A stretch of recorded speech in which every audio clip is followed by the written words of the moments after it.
Cada año a los diferentes pueblos regresan todas sus colonias. Propios y visitantes se unen en torno a la alegría y en comunidad disfrutan de unas grandes fiestas. Tengo un personaje muy importante que es José Luis Duque Pineda, 2 veces alcalde del municipio de Marinilla y pues bastante incidente en el desarrollo de esta población. José Luis, bienvenido entonces al programa Tertuleando. Gracias, Pedro, y a todos los televidentes de Tertuleando, un saludo muy especial. Hablando de esas fiestas de la Vaca en la Torre, precisamente fue durante su gobierno que se instalaron estas fiestas. Yo quiero que hablemos, ¿cómo empiezan? ¿Cómo se dan esas fiestas? ¿Y qué motivó a crearlas? Sí, es muy bonito porque Marinilla siempre fue reconocida por el Festival de Teatro Infantil, el teatro Mayor, los festivales de música andina, música religiosa, y toda la gente preguntaba que por qué no hay fiestas de retorno en Marinilla, distintas a las culturales, que eran importantes, como las había en todos los municipios. Era el único municipio del oriente antioqueño que no tenía fiestas del retorno, llamémoslo así, o sea, fiestas populares, porque claro, festividades culturales, todas las que ustedes conocen. Entonces ahí empezó a nacer la idea de muchos ciudadanos, porque no fue un tema administrativo.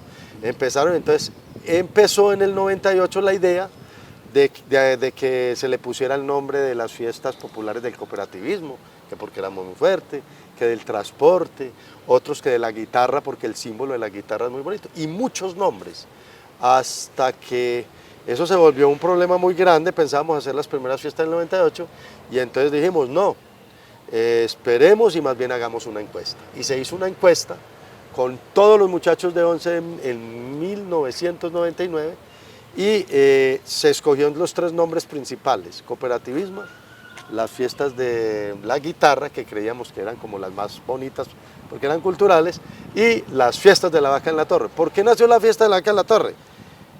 Porque la gente decía, pero si todo mundo le mama gallo a los marinillos en todo el país, cada que nos dicen Marinillo, los que éramos estudiantes, los que éramos comerciantes, era un símbolo. No sabíamos que nos decían por eso, que era un símbolo de bobo, de menos, de que éramos muy brutos, que subimos la Vaca en la Torre, que entrábamos a la iglesia a una viga atravesada, todo eso. Y entonces nosotros decíamos, pues bueno, si ese es un nombre, entonces hagamos una encuesta. Y se hizo una encuesta en el 99. Resulta que ganó las fiestas de la Vaca en la Torre y se vino el mundo encima. Eso fue un dato estadístico, más de 800 personas, estudiantes de 11. Se vino encima 2 mundos, uno el mundo cultural, que son los grandes líderes de las fiestas culturales, de la gente que velaba por el patrimonio público, el doctor Fernando, unos escultores, preocupados porque, pues, ¿cómo vamos a poner la fiesta de la Vaca en la Torre? Era una burla completamente. Era una burla. ¿Cómo vamos a poner? Entonces pensábamos hacer las fiestas en el 99 y no se pudieron hacer porque se vino el mundo encima. Pero el mundo más complejo se vino con todas las colonias, las de Bogotá, las de Cali, las propias de Medellín y otras ciudades del país, que si ponían ese nombre de las fiestas no volvían a Marinilla, porque eso era la ridiculización más tremenda.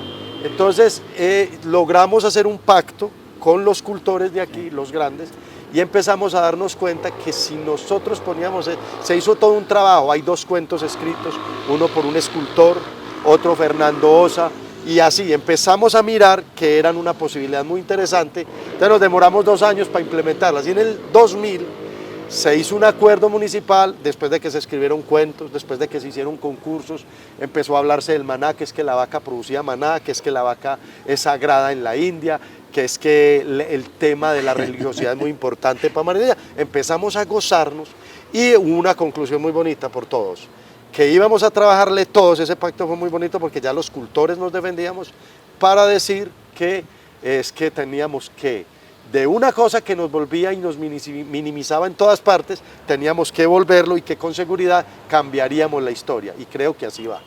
La vaca en la torre está muerta de la risa, porque ella solita fue la que se subió allá en las montañas de mi linda Marinilla, la Esparta colombiana donde se amañó mi Dios. Era muy fácil para decir los contradictorios que eso era una burla, Pero la realidad es que el que la defiende, el que realmente la crea, dice, esto es realismo mágico, realmente. Total. Entonces hicimos en el 2000 la fiesta, hay acuerdo, hubo acuerdo municipal. La siguiente administración, para no poner aquí nombres, pues por miedo le quitó, por las colonias, le quitó el nombre al acuerdo. Y quedaron así, llamándose fiestas populares sin acuerdo. O sea, en el 2000 hubo acuerdo del consejo. En el 2000 lo quitaron, no le pusieron nombre, lo quitaron, le quitaron el nombre, las dejaron así abiertas. Yo volví en el 2004-2007 y no le quise volver a poner el nombre por acuerdo, pero siempre las llamábamos, nunca se les quitó el nombre de fiestas populares de Vaca en la Torre, pero la formalidad, ya una administración posterior le puso otra vez el nombre que le habíamos puesto en el 2000. ¿Qué es lo interesante ahí? Es que cuando fuimos a buscar apoyo en todo el comercio para hacer esas fiestas, la primera vez, el primer año, los comerciantes del pueblo a regañadientes apoyaron. Pero todas las colonias, cero, no ponemos un solo peso. Cuando llegamos en el 2004 empezamos también simbólicamente los campeonatos de colonia. Cuando se empezaron no había ningún extranjero, era una cosa porque nadie creía. Queríamos con eso atraer a las colonias para que empezaran a entender que la Vaca en la Torre se nos había vuelto una oportunidad para que nos quitaran la chapa. Yo digo que hoy esa chapa ya no existe. Hoy uno habla con cualquiera en el país y dice, no es que ustedes son muy inteligentes, no es que ustedes son muy empresarios, no es que ustedes son muy cultores. Entonces yo creo que lo que se pensaba se logró. Qué horrible, yo tuve esa experiencia de ser estudiante interno en Medellín y con otro marinillo, el otro le daba más duro, le decía al marinillo y que habíamos atravesado en las vigas para entrar a la iglesia. Hombre, nos inventaron cantidades de cosas. Y había qué dolor porque este muchacho se daba golpes con los compañeros y había que la rectoría allá se mantenía. Yo le decía, no haga eso, antes, y ya empecé a contar el cuento. Y lo que hizo precisamente con estas fiestas es esa chapa, como usted dice, utilizarla como se hace, es decir, para beneficio, para acabarla. En Colombia son dos pueblos muy significativos, que son Pasto y Mariña, ¿no es así? Es así. Sí, es que es decir, los pastusos son inteligentísimos, pero la chapa del cuento pastuso es que ellos son brutos y los marinillos igualitos. ¿Qué pasa? Bueno, eso surgió, recuerden, la chapa surgió porque en Marinilla, como éramos tan cultores, una familia Gómez era cantor de la iglesia y llegaron unos marinillos antiguos de los que eran los que se dicen sangre azul y había una vaca detrás de la iglesia, de la torre, y desde el balcón le dijeron, ve estos marinillos como son de brutos, ahí hay una vaca, tienen una yerba ahí arribita en la torre de la iglesia y mira, subieron una vaca para bajar la yerba. Y así nació toda la jocosidad, hace por ahí en el 920. Y se quedó la chapa y era simplemente un mamagallismo que surgió. Cómo del mamagallismo terminó volviéndose eso como si fuera una chapa negativa. Pero realmente se ha vuelto muy positiva, las colonias ya hoy la aceptan en ninguna parte. Por ejemplo, el caso mío, yo llegué a la universidad, a mí me llamaron 6 meses marinillo, yo no entendía por qué. Nunca entendí. Cuando llegué al segundo semestre, no me volvieron a llamar. Yo gané todas las materias, éramos 30 de la misma carrera, solo 5 pasamos, y cuando yo pasé todas las materias, no me volvieron a llamar. Yo nunca me vine a dar cuenta del tema, sino cuando estaba en el 8º semestre. A todos nos pasa eso. En la Antioquia, todo personaje que es avispado, le ponen la chapa. Marinillo. Ya no. Ya hoy es símbolo de que somos empujadores, que manejamos muy buenos niveles de cultura, y creo que se logró. Por eso los cuentos. El cuento del maestro Alonso Ríos, que en paz descanse, sobre la vaca en la torre. Después de eso nació el famoso sitio de restaurante y lo pusieron así. Yo fui el primero que saqué un correo electrónico, creo que lo saqué en el mismo 2000. Claro. No lo pude sacar con los comerciales, no le paré bolas, pero todavía lo tengo. Era de Yahoo, pues como para ponerlo, que no es comercial, pero lo tengo. Y se llama Vaca en la Torre. Entonces, pero la realidad, hay varias ideas de cómo nació ese nombre.